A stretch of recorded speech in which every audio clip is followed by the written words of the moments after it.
வந்து அவர் ஃபர்ஸ்ட் படம் பண்ணுறாரு அப்படின்ற மாதிரி ஃபீல் பண்ணவே இல்லை இப்போ வரைக்குமே. இங்கே மேடையில் சொல்கிற வரைக்கும் தான் ஃபீல் பண்ணி ஓமா டெபியூ டைரக்ஷன் பண்ணுறாருல அப்படின்ற மாதிரி. பட் டெபியூ டைரக்ஷன் மாதிரி இருக்காது இந்த படம். அவ்வளோ நுணுக்கமாகவும் சரி, அவ்வளோ ஒரு கணிப்பாகவும் அவருக்கு என்ன தேவை அப்படின்றது அந்த ஜின் கதையில் எல்லா ஆர்டிஸ்ட்கிட்டையும் கேட்டு அழகாக கேட்டு வாங்கி இந்த படத்தை வந்து கடைசி வரைக்கும் எடுத்து வந்திருக்காரு. ஸோ அதுக்கு சார், நீங்கள் வந்து ஒரு டைரக்டராகவும் சரி, ஒரு ப்ரொடியூசராகவும் சரி, ஒரே ஒன் மேன் ஷோவாக இங்கே அங்கே நிறையா ஓடி பிரிஞ்சது வந்து நானும் பார்த்துருக்கேன். ஸோ அதுக்கு வந்து மிகப்பெரிய ஹேட்ஸ்ஆப். அது ரொம்ப ஈஸியான ஒரு விஷயம் கிடையாது. அது வந்து நான் அதுக்கு ஒரு பலத்தை கைச்சல் கொடுக்கலாம். ஏன்னா அது நான் கீழே பார்த்துருக்கேன். அவர் ஒண்டி அங்கங்கே ஓடிட்டு இருப்பார். என்ன ஸ்ட்ரெஸ் அப்படியே ஃபேஸில் காமிச்சிக்க மாட்டார், அப்படியே சைலண்டாகவே இருப்பார். நானே கேட்பேன், சார் அரி ஓகேன்னு. பட் ரொம்ப அற்புதமான ஒரு மனிதர். இந்த படம் மூலிமா, இந்த ஒத்த தாமிர சாங் மூலிமா நான் இவரை வந்து சந்திச்சதில் நான் ரொம்ப சந்தோஷப்படுறேன். என்னை இன்னும் நிறையா பயணங்கள் தொடரணும் sir. Thank you so much for trusting me and giving me this role in Jinn. என்னை நம்பி நான் இந்த கதை பண்ணுவேன்னு நம்பி எனக்கு இது வாய்ப்பு கொடுத்ததுக்கு மிகப்பெரிய நன்றி சார். இன்னும் வந்து ரொம்ப தாமதமாச்சு. ஸோ அதனால் நான் குயிக்காக சில விஷயங்கள் சொல்லிடுறேன். அனில் ரெட்டி சார், ரகு சார் ஒரு துணை ப்ரொடியூசர்ஸாக வந்ததுக்கு மிகப்பெரிய நன்றி. அது தவிர்த்து இன்னும் 2 பேர்த்துக்கு வந்து இன்னும் பெரிய நன்றி சொல்லணும். வேந்தன் சார் அண்ட் ராஜேஸ்வரி அம்மா. ஏன்னா செட்டில் வந்து அதாவது பாலா சார் எப்படி பார்க்கணும் அவர் என்கிட்ட கேட்டார். ஆக்சுவலி நீங்கள் ஏன் சார் கூப்பிடுறீங்க, அண்ணன் கூப்பிட மாட்டீங்கன்னா. ஆனால் அவர் ஃபர்ஸ்ட் மீட் பண்ணதுலேருந்து சார்னு கூப்பிட்டுங்க. ஆனால் அண்ணன் மனசில் இருக்குது, ஆனால் சார்னு அந்த மரியாதை அப்படியே இருக்குது. ஆனால் அந்த செட்டில் வந்து அவர் வந்து எந்த அளவுக்கு ஒரு ஃபேமிலியாக இருந்தாரோ அவரோட ஃபேமிலியும் எங்களோட ஃபேமிலி அப்படி டோட்டல் ஆகிட்டாங்க. வேந்தன் சார், ராஜேஸ்வரி அம்மா அவங்க வந்து ஒரு பதவியில் இருக்காங்க. அவங்க நிறைய அனுபவசாலி, நிறைய எக்ஸ்பீரியன்ஸ் இருந்தாலும் அந்த இடத்துல டிஆர் பாலா சாருக்கு ஒரு தந்தையாகவும் ஒரு தாயாகவும் இங்கே எல்லாருக்குமே ஒரு அரவணைப்பாகவும் அந்த செட்டில் இருந்தாங்க. ஸோ அது வந்து ரொம்ப பெரிய விஷயமா நான் பார்க்குறேன். தேங்க்யூம்மா. Thank you sir. And Vivek Marvin brothers, எனக்கு வந்து ஆக்சுவலி நான் ஃபர்ஸ்ட் நான் நிறைய இன்டர்வியூஸ்லாம் சொல்லியிருக்கேன். விவேக் மர்வின் ஆரம்பத்தில் எனக்கு நான் உங்களை தெரியறதுக்கு முன்னாடி விவேக் மர்வின்றது ஒரு ஆள் தான் நினச்சிருந்தேன்.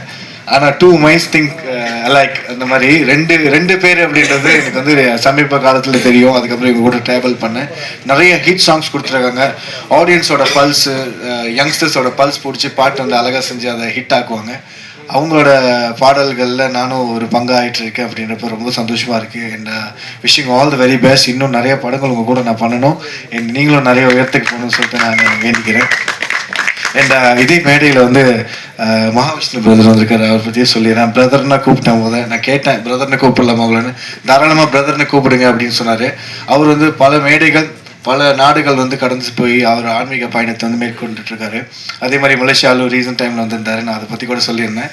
நான் பாலா சார்கிட்ட அன்றைக்கி பேசினேன். ஏன்னா அவர் வந்து எங்களோட ட்ரெய்லர் வந்து லான்ச் பண்ண போகிறாங்க, டீசர் லான்ச் பண்ணியிருக்காங்கன்னு பார்த்ததுக்கப்புறம் எனக்கு ஒரு ஷாக்கு.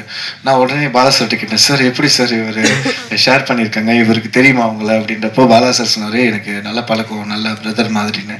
ஸோ அவரும் பாலா சாரும் சரி, மகாவிஷ்ணு பிரதரும் சரி, 2 பேருக்குமே 2 பேர் நன்றி மறக்காமல் இன்ன வரைக்கும் பழகியிருக்காங்க. அந்த பயணத்தில் நானும் ஒன்றா வந்திருக்கேன் அப்படின்றப்போ ரொம்ப சந்தோஷமாக இருக்குது. Thank you brother. உங்களோட அவ்வளோ பிஸி ஷெடியூல்லையும் நீங்கள் இன்றைக்கி வந்து இவ்வளோ நேரம் உட்காந்துருக்கீங்கன்றப்போ அது ரொம்ப ஹார்ட் டச்சிங்காக இருக்குது. Thank you for being with us. And அடுத்ததாக வந்து அர்ஜுன் ராஜா, கேமராமேன். ஒரு படத்தில் கதை எந்த அளவுக்கு ஒரு இம்பார்ட்டனோ அதை காமிக்கிற விதம்னு ஒன்று இருக்கு இல்லையா. சார் சொன்னாங்க 2 பேருமே உட்காந்து வந்துட்டு அந்த இன்னைக்கு சீன் என்ன பண்ண போகிறோம் அப்படின்னு சொல்லிட்டு டிபேட் பண்ணி போயிட்டே இருப்பாங்க.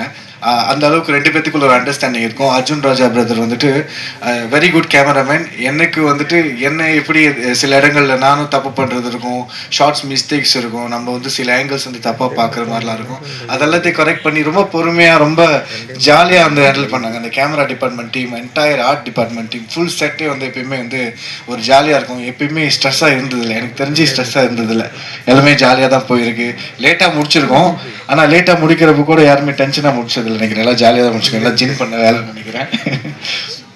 இந்த art direction team, Dineshkumar brother ரொம்ப அற்புதமான வேலைகள் பண்ணியிருந்தாரு. நானே ஒரு செட் பார்த்து ரொம்ப ரொம்ப ரொம்ப இம்ப்ரெஸ் ஆகிட்டேன். எனக்கு ரொம்ப சந்தோஷமாக இருந்துச்சு. அப்போ இவ்வளோ பெரிய செட்டில் நம்மளும் ஒரு பார்ட்டாக இருக்கோன்றப்போ எனக்கு ஆக்சுவலி அது ரொம்ப அமேஸ்டாக இருந்துச்சு. இந்த ஆர்ட் டைரக்ஷன் டீமுக்கு வந்து salute, thanks. And stun master, phantom பெடி master, thank you so much master. உங்களை ரொம்ப நான் கஷ்டப்பட்டுருக்கேன். படத்தில் 4 ஃபைட்டு எனக்கு வந்து ஆக்சுவலி ஜின் கதை பாலா சார் சொல்கிறப்போ இந்த ஃபைட் சீக்வன்ஸ் பற்றி சொல்லியிருந்தாரு. எனக்கு வந்து பர்சனலாகவே ஏன்னா நிறைய படங்கள் பார்த்து வளர்ந்ததுனால நமக்கும் இந்த ஃபைட்லாம் பண்ணணும்னு ஆசைலாம் இருக்கும் இல்லையா, அந்த மாதிரி ஆசை உள்ள பையன் தான் நானும். இந்த படத்தில் ஒரு 4 ஃபைட் இருக்குது அப்படின்னாரு. அந்த 4 ஃபைட்டும் பார்த்தீங்கன்னா நான் பண்ணல, ஜின்னா பண்ணுது. அந்த ஜின் எப்படி பண்ணுது அப்படின்றது தான் இந்த கதையில் நிறைய விஷயங்கள் இருக்கும்.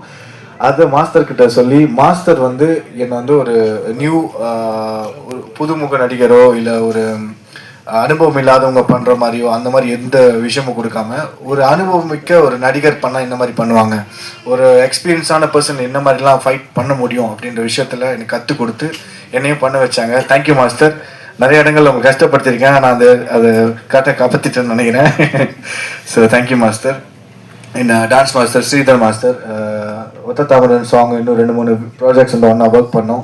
இந்த குட்டிமா சாங்லேயும் வந்து குட்டிமா சாங் பண்ணுறப்ப இன்னொரு சாங் வந்து கீழே 2 ஃப்ளோரில், ஃபர்ஸ்ட் ஃப்ளோரில் குட்டிமா சாங் ஷூட் பண்ணுறாங்க, செகண்ட் ஃப்ளோரில் வேற ஒரு பாட்டு ஷூட் பண்ணுறாங்க. இந்த மாதிரி 2 சாங்க்கு ஷூட் பண்ணுறப்போ மாஸ்டர் அங்கேயும் கொரியர் பண்ணுறாரு, இங்கேயும் கொரியர் பண்ணுறாரு. ஒரே நல்ல ஆக்டிக்காக இருக்குது. ஆனால் எந்த ஸ்ட்ரெஸ்ஸும் இல்லாமல் வெதரும் எங்களுக்கு சப்போர்ட் பண்ணிச்சு, எல்லாருமே எங்களுக்கு சப்போர்ட் பண்ணாங்க. நிறைய சில ஹிக்கப்ஸ் வந்திருந்தாலும் அதை ரெக்டிஃபை பண்ணி பாலா சார் சரி ஸ்ரீதர் மாஸ்டர் சரி அவ்வளோ அழகாக முடிச்சு கொடுத்தாங்க. So thank you master. And AD team did the best work. Of course ADs இல்லாமல் வந்து சில ப்ராஜெக்ட்ஸ் வந்து எப்பயுமே வந்து பக்கபலமாக இருக்கணும் இல்லையா, அந்த டீம் வந்து எப்பயுமே ரொம்ப சப்போர்ட்டிவாக இருந்தாங்க. எப்பயும் பார்த்துருப்பீங்க, அங்கங்கே ஓடி பட்டு வேலை செஞ்சாங்க. இப்போ வரைக்கும் நல்ல மரியாதையான பசங்க, அவங்களும் ஒரு பெரிய உயரத்துக்கு போகணும்னு சொல்லிட்டு நான் வந்து வேண்டிக்கிறேன். இந்த காஸ்டியூம் டிபார்ட்மெண்ட் அது வேலையில் நன்றி. ப்ரொமோ டீம் இது வரைக்கும் நிறைய ப்ரொமோ டீம்ஸ் ப்ரொமோ கார்ட்ஸ்லாம் பண்ணியிருக்கீங்க, உங்களுக்கும் நன்றி. எடிட்டர் தீபக் பிரதர், உங்களுக்கு ரொம்ப ரொம்ப நன்றி. ஒரு படத்தோட வந்து எடிட்டிங் ரொம்ப முக்கியம், அதுதான் வந்து ஆடியன்ஸ் என்கேஜிங்காக வச்சுக்கிறதுக்கு நிறைய காரணம் இருக்கும். So thank you so much. இப்போது நான் காஸ்ட்டுக்கு வந்துடுறேன். அப்படி ஒருவேளை ஏதாச்சும் டெக்னிக்கல் டீமில் ஏதாவது விட்டுப்பட்டுச்சுன்னா மன்னிச்சிடுங்க, என்ன பட்டுன்னு போகிறனால. காஸ்ட் இமான் அண்ணாச்சி, ஃபர்ஸ்ட் இமான் அண்ணாச்சி, வடிவர்சி மேம், ராதா ரவி சார், நீலகல் ரவி சார், பால சரவணன் பிரதர், ரித்விக், இவங்க எல்லாமே நம்ம வந்துட்டு சில பேர் வந்துட்டு போயிட்டாங்க, சில பேர் இன்னும் வரல. ஆனால் இன்னைக்கு மேடையில் இருக்கிறவங்க பற்றி இவங்களை பற்றி கொஞ்சம் சொல்லணும்னு ஆசைப்பட்றேன். ஃபர்ஸ்ட் வந்து இமான் அண்ணாச்சி வந்துட்டு நான் ஃபர்ஸ்ட் டைம் பார்க்குறப்ப நானே கொஞ்சம் இதாகிட்டேன் ஆக்சுவலி. இமான் அண்ணாச்சி, வடிவரசி மேம்லாம் பார்க்குறப்போ இவங்களாம் ரொம்ப எக்ஸ்பீரியன்ஸான ஆக்டர், நம்மளை எப்படி வெல்கம் பண்ணுவாங்க. எனக்கு வந்து ஃபாதர் கேரக்டர் பண்ணார் இமான் அண்ணாச்சி சார். ஸோ நான் ஃபர்ஸ்ட் டே போய் பார்க்குறப்ப அவர் ரொம்ப ஜோவியலாக ரொம்ப ஜாலியாக, வாங்க தம்பி எப்படி இருக்கீங்க சாப்பிட்டீங்களா அப்படின்னு சொல்லிட்டு அவர் வீட்டில் இருந்த அந்த கறி குழம்பு மீன் குழம்பு எல்லாம் கொடுத்து அந்த அளவுக்கு ரொம்ப ஜாலியாக பேசினார். அதே மாதிரி செட்லையும் பார்த்தீங்கன்னா ரொம்ப எக்ஸ்பீரியன்ஸான ஆக்டர்ஸ் எல்லாருமே இருந்தாலும் எனக்கு வந்து நல்ல ஒரு இடம் கொடுத்து நமக்கும் பெர்ஃபார்ம் பண்ணுறதுக்கு ஒரு ஸ்கோப் கொடுத்து பண்ணியிருந்தாங்க. அந்த வகையில் வினோதினி அக்கா, என்ன ஜார்ஜ் விஜய் அண்ணா ஆல்சோ, ஏன்னா இவங்க எல்லாமே வந்துட்டு எனக்கு வந்து வினோதினி அக்கா வந்து அக்கா கேரக்டர் பண்ணாங்க. ரொம்ப ஜாலியான ஒரு ஆக்டர்ஸ், அவங்க நிறைய படங்கள் நான் பார்த்துருக்குறேன். ஆனால் என்கிட்ட நேரடியாக பார்க்குறப்ப அவ்வளோ ஹம்பலாக ரொம்ப ஒரு கேஷுவலான ஒரு நடிப்பு, சொந்த தம்பி மாதிரி தான் ட்ரீட் பண்ணாங்க. தேங்க்யூ அக்கா, it's very comfortable working with you on set. And George Vijay Anna, thank you. எனக்கு வந்து மாமா கேரக்டர் பண்ணியிருந்தாரு. நான் உண்மையிலே ஒரு மாமாவை தான் ட்ரீட் பண்ண அவரை என்ன அவர் தான் பார்த்தாரு. ஸோ ரித்விக்னு ஒரு சின்ன பையன் இருந்தார், அவரும் நல்ல ஒரு கேரக்டர் பண்ணியிருந்தார். And Bala Saravanan brother full comedy டைமிங்கில் வந்து பட்டுன்னு காமெடி அடிச்சுட்டே இருப்பார். ஆக்சுவலி ஃபுல் செட் வந்து எங்களுக்கு செட்டில் எப்படி இருக்கும்னா கட் சொல்லிடுவார் பாலா சார். கட் சொன்னதுக்கப்புறமா ஆக்ஷன் போயிட்டே இருக்கும். ஏதாச்சும் ஒரு காமெடி சீக்வன்ஸ் வந்துட்டு இருப்போம், எல்லாம் சிரிச்சிட்டு இருப்பாங்க. அந்த ஷூட் போனோன்னா ஐயோ ஷூட் முடிஞ்சிச்சு அப்படின்னு தான் ஃபீல் ஆகும், தவிர ஷூட் ஏன்டா முடிஞ்சிச்சுன்னு ஃபீல் இருக்காது. ஸோ அந்த அளவுக்கு ரொம்ப நல்லா இருந்துச்சு. அந்த வகையில் Bhavya very talented rising star, மக்களுக்கு நிறைய இளைஞர்களுக்கு பிடிச்ச ஒரு நடிகையும் கூட, நல்ல பண்பும் நல்ல மரியாதையும் நல்ல குணமும் உள்ள ஒரு பெண்மணி நான் பார்த்ததில்ல. So thank you Bhavya. ஆக்சுவலி அவங்களோட அந்த ஹம்பிள்னஸ், அந்த ஒரு குணம் மரியாதை இருக்கு இல்லையா, நம்ம மேடை நாகரிகம் அந்த மாதிரி ஒரு மனிதர்கள்ட்ட பழகிறதுக்கு ஒரு நாகரிகம் இருக்கும். எப்படி நம்ம பேசணும், எப்படி நம்ம கிவ் ரெஸ்பெக்ட், டேக் ரெஸ்பெக்ட், அந்த மாதிரி ஒரு விஷயம் அது அவங்கள்ட்ட ரொம்ப நிறையவே இருக்குது. ரொம்ப ஒரு லைட் வெயிட்டாக இருப்பாங்க. ஸோ அதனால் வந்து அவங்க பெரிய பெரிய உயரத்துக்கு போகணும்னு சொல்லிட்டு நான் வேண்டிக்கிறேன். Bhavya, all the very best, very happy to work with you. அம்மா ஜின்னு டைட்டில் கொஞ்சம் பண்ணணுமா தயாரிப்பு சங்கத்தில் அப்படின்னு சொன்னான். சொல்லவும் ஜின்னுன்னு நம்ம டைட்டில் பண்ணிட்டேன். பண்ணுனா அது எங்களை குடும்பத்தையே ஒன்றும் இல்லாத ஆக்கிடுச்சு. அந்த ஜின்னு. அந்த டைட்டில் வந்து என் பையன் இன்னொரு கம்பெனி சொல்கிறாப்புல, அங்கே கதை சொல்கிறாப்புல, அப்புறம் ஒரு கம்பெனி பெரிய கம்பெனிக்கு கதை சொல்கிறாப்புல, ஒரு பெரிய ஆர்டிஸ்ட்டை வச்சு எல்லாம் டிஸ்கஷன் போச்சு. இந்த ஷூட்டிங் போகிறாங்க அப்படின்னு இருக்கும்போது அங்கேயும் இதாகிடுச்சு. அதுக்கப்புறம் ஒரு கம்பெனிக்கு சொல்கிறாப்புல, அதுவும் சரியில்லை. அந்த டைட்டில் போயிட்டு ஒரு கம்பெனியில் போய் மாட்டிக்கிட்டுருச்சு. டைட்டில் மாட்டிக்கிட்டவன் அவர் என்ன பண்ணிட்டாரு, தர முடியாதுன்ட்டார் அந்த டைட்டில். நான் என்ன பண்ணுறேன், நம்ம படம் பண்ணணும், ஆனால் அந்த கதையை நான் பண்ணணுமா அப்படின்னு சொல்லிட்டு எவ்வளோதோ சொல்கிறாப்புல. நான் சொன்னேன், டைட்டில் ஏன் துருதுருன்னு வாங்கிட்டு போய் கொடுக்குற அப்படின்னு சொல்லிட்டு சொன்னேன். சொன்னாக்கா இல்லைம்மா கொடுத்துட்டேன், என்ன பண்ணலாம் சொல்லுங்கள் அப்படின்னாப்புல. அப்புறம் நான் எங்கள் தயாரிப்பு சங்கத்தில் கொஞ்சம் டிஸ்கஷன் பண்ணி என்ன பண்ணலான்னு பார்த்தேன். அப்போ தான் வந்து ஜின்னு இந்த பெட்டு அப்படின்னு வச்சது. அந்த வச்ச பிறகு பார்த்தீங்கன்னா எங்கள் குடும்பம் அப்படியே டாப்பில் போய்கிட்டு இருக்குது. அது என்னன்னே தெரியாது.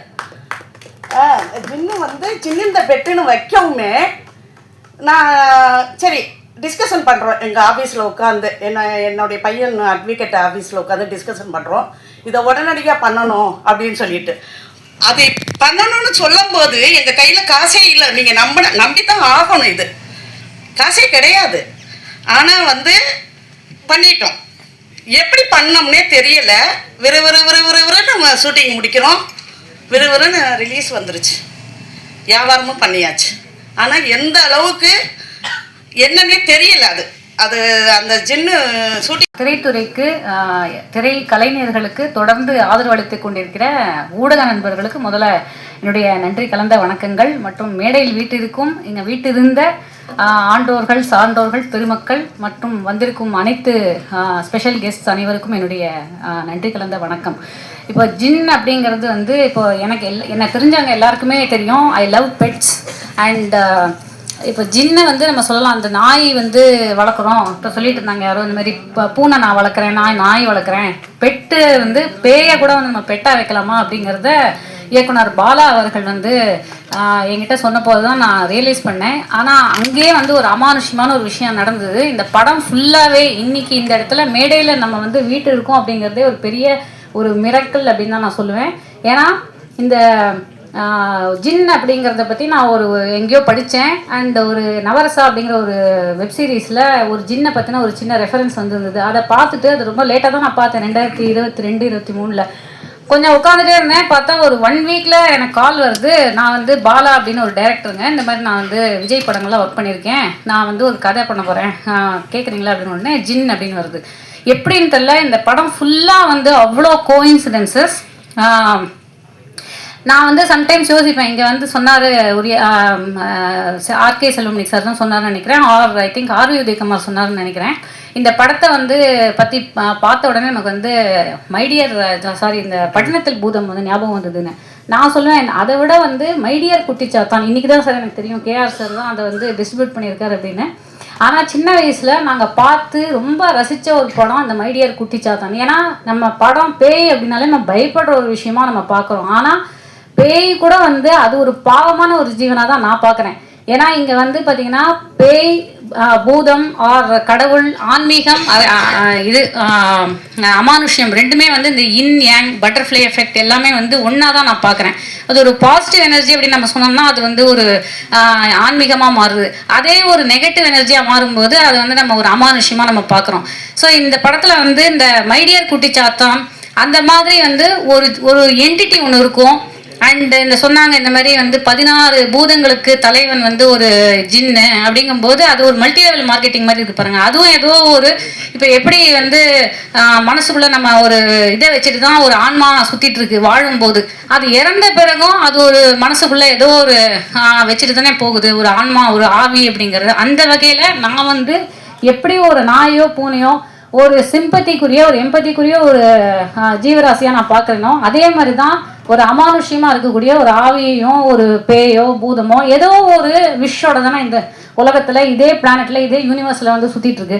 அந்த வகையில் பார்க்கும்போது நம்ம அதை பெட்டா அதுவும் வந்து ஒரு சில்ட்ரனுக்கு தரக்கூடிய ஒரு ஹாரர், ஃபேண்டசி, காமெடி அந்த மாதிரி ஒரு படமாக வந்து உருவாக்கி இருக்கிறது, இந்த கதையை உருவாக்கி இருக்கிறது முதல்ல வந்து பாலா அவர்களுக்கு மிகப்பெரிய வாழ்த்துக்களும் பாராட்டுகளும்.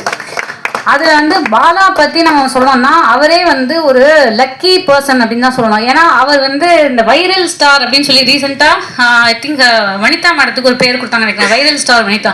ஆனால் உண்மையாக அந்த வைரல் ஸ்டார் அப்படிங்கிறது பாலா அவர்களுக்கு தான் பொருந்தும்.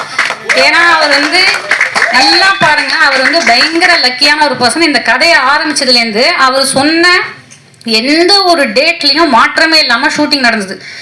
அண்ட் அவர் வந்து சொல்லுவார், இந்த இடத்துல நம்மளால் இதை பண்ண முடியாது அப்படின்னு நினைக்கிறேன் அப்படிங்கும்போது கரெக்டாக அது பண்ண முடியாமல் போயிடும். ஆனால் அவர் வந்து அதுக்கப்புறம் ஒரு பேட்ச் ஒர்க் வந்து ஒரு டேட்டில் வந்து ஃபிக்ஸ் பண்ணுவார். கரெக்டாக அந்த டைமில் எல்லாரும் வந்து கூட்டிடுவாங்க. கரெக்டாக எந்த ஒரு ப்ராப்ளம் இல்லாமல் அந்த படம் வந்து நடந்து முடிஞ்சிடும். ஒத்த தாமரை அவர் என்ன மைண்ட் செட்டில் பண்ணாருன்னு தெரியாது. பார்த்தா ஒரு வைரலாக 6 crore வியூஸ்க்கு போயிடுச்சு. இப்போ மோர் தென் 45 million வியூஸ்க்கு வந்து போயிடுச்சு. அதே மாதிரி அவருடைய பேரண்ட்ஸை வந்து பற்றி நிறையா பேர் வந்து பேசிட்டாங்க. அவருடைய பேரண்ட்ஸை நானும் என்னுடைய பேரண்ட்ஸாக தான் நினைக்கிறேன். ஏன்னா அவர் ஆரம்பத்திலேயே என் அக்கான்னு கூப்பிட ஆரம்பிச்சிட்டாரு. ஸோ நானுமே வந்து வேந்தன் அப்பா அண்ட் வந்து ராஜேஸ்வரி அம்மா அப்படின்னு தான் அவங்கள வந்து அழைச்சேன். அவங்க பேரண்ட்ஸ் வந்து இவரை எப்படி பார்க்குறாங்கன்னு தெரியல, but I think he's a very very lucky son for his parents. ஏன்னா அவர் மூலமாக அவங்க இன்னைக்கு நான் ஒவ்வொருத்தர் பேசும்போதும் அவரை வந்து பற்றி பேசும்போதும் எனக்கு என்ன புரியுதுன்னா, அவங்களுடைய பேரண்ட்ஸுக்கு அவர் எந்த அளவுக்கு ஒரு பெருமை சேர்த்துருக்காரு அப்படிங்கிறத நல்லா புரிஞ்சுக்க முடியுது. அண்ட் அவர் வந்து இயக்குனர் அவர்கள் சொன்ன மாதிரி ஒரு 3 டைப் ஆஃப் ப்ரொடியூசர்ஸ் இருக்காங்க. அப்படிங்கும்போது பாலா அவர்கள் இந்த படத்தில் not only as a director, நான் முதல்ல அவரை வந்து ஒரு சிறந்த ப்ரொடியூசராக நான் பாராட்டேன். ஏன்னா ஒரு பேமெண்ட் பாக்கி கூட இல்லாமல் படம் ஆரம்பிக்கிறதுக்கு முன்னாடி எல்லா ஆர்டிஸ்ட்டுக்கும் கரெக்டான டைமில் அட்வான்ஸை போட்டு லாஸ்ட் டப்பிங் முடிகிற அன்னைக்கு எக்ஸாக்டாக பேமெண்ட்டை வந்து எல்லாருக்கும் வந்து கிளியர் பண்ணி கொடுத்துட்டாரு. அண்ட் இன்னைக்கு சொன்ன மாதிரி அவர் வந்து அந்த பிஸ்னஸ்லையும் அவ்வளோ தெளிவாக அதை எப்படி அந்த படத்தை ப்ரொமோட் பண்ணி இவ்வளோ பேரை திரட்டி இன்னைக்கு வந்து கொண்டு வந்து சேர்த்துருக்கணும் அப்படிங்கிறதுல மிகப்பெரிய ஒரு நல்ல ஒரு சிறந்த ப்ரொடியூசராகவும் தமிழ் சினிமாவுக்கு அவர் கிடைச்சிருக்காரு அப்படிங்கிறத இந்த இடத்துல நான் சொல்லிக்கொள்ள விரும்புகிறேன். நீங்க இருங்க, எப்பயுமே இந்த ஹீரோவா இருக்கட்டும் ஹீரோயினா இருக்கட்டும் எப்பயுமே வந்து மறந்துடாதீங்க அப்படின்னு சொன்னாங்க. அப்படி மறக்கிற மாதிரி ஆட்கள் 2 பேருமே கிடையாது. மோகன் Rao and Bhavya such a wonderful artist. அவங்க வந்து நிகில் முருகன் அண்ணன் கூட என்னை வந்து வரவேற்கிறதுக்கு மறந்துட்டாரு. ஆனால் பாலா அண்ட் முகேன் தான் என்னை வந்து வரவேற்றாங்க. அதுக்கு முகேன் தேங்க்யூ. லிஸ்ட் கொடுத்துட்டாரு ஆனால் கூப்பிடல. ஆனால் எப்பவுமே அப்படி மிஸ் ஆகிறது உண்டு தான். நான் வந்து எதுவுமே குறையா சொல்லலை, ஏன்னா வந்து அன்பு தான் எல்லாமே. ஸோ அப்படிப்பட்டது தான். என்ன வந்து மறந்துட்டாங்கன்னா அது வந்து அதை குறையா நான் சொல்லலை. அந்த மாதிரி நடக்கக்கூடிய இதுதான் இல்லையா. ஸோ அந்த வகையில் எனக்கு வந்து such a wonderful go star வந்து வினோதினி மேடம். அவங்க வந்து என்னோட பெரியவங்க தான் இருந்தாலும் அவங்களுக்கு நான் ஹஸ்பண்டாக பண்ணியிருக்கேன். சாரி, நீங்கள் வந்து ஒரே ஒரு விஷயம் நான் உங்களுக்கு சொல்லிக்கிறேன். என்னையும் நிகில் முருகன் சார் மேலே ஒரு சின்ன குற்றச்சாட்டு நீங்கள் வச்சிங்க. ஆனால் அதை நான் வந்து கிளியர் பண்ணணும் அப்படின்னு நினைக்கிறேன். நீங்கள் வந்து ஒரு மிகப்பெரிய ஒரு ஆன்மீகவாதி அண்ட் கடவுளில் வந்து இப்போ கூட நீங்கள் ஆரம்பிக்கும் போது உங்களுடைய கடவுளை பிரார்த்திச்சு தான் நீங்கள் ஆரம்பிச்சிங்க. நான் வந்து கடவுள் இருந்தால் நல்லா இருக்கும் அப்படிங்கிற கேட்டகரி.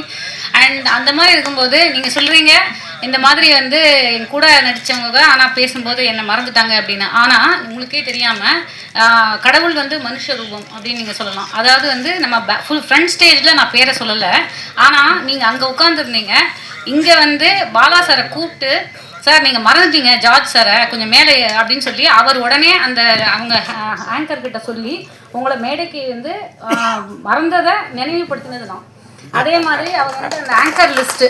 அதனால எப்பயுமே வந்து நான் எப்படி பார்க்குறேன்னா, God comes in positive energy not only in front of our eyes, but நம்ம பேக் ஸ்டேஜ்லேயும் நமக்கு கடவுள் வந்து நமக்கு ஹெல்ப் பண்ணுறாரு. அதுதான் உங்களுக்கு நடந்திருக்கு. So please believe in positivity. Thank you so much. இது எப்படி கிளியர் பண்ணுறதுக்கு உங்கள் கேமராவில் பதிவு பண்ணுன்றதுக்காக தான் நான் அதை சொன்னேன். Thank you so much. ஏன்னா எனக்கு தெரியும், என்ன நீங்கள் சொன்னீங்க அப்போவே நான் உங்களுக்கு கூப்பிட சொல்லியிருக்கேன்னு சொல்லியிருக்கீங்க. Thank you so much. ஏன்னா அதை நீங்கள் பதிவு பண்ணதுக்கு மிக்க மிக்க நன்றி.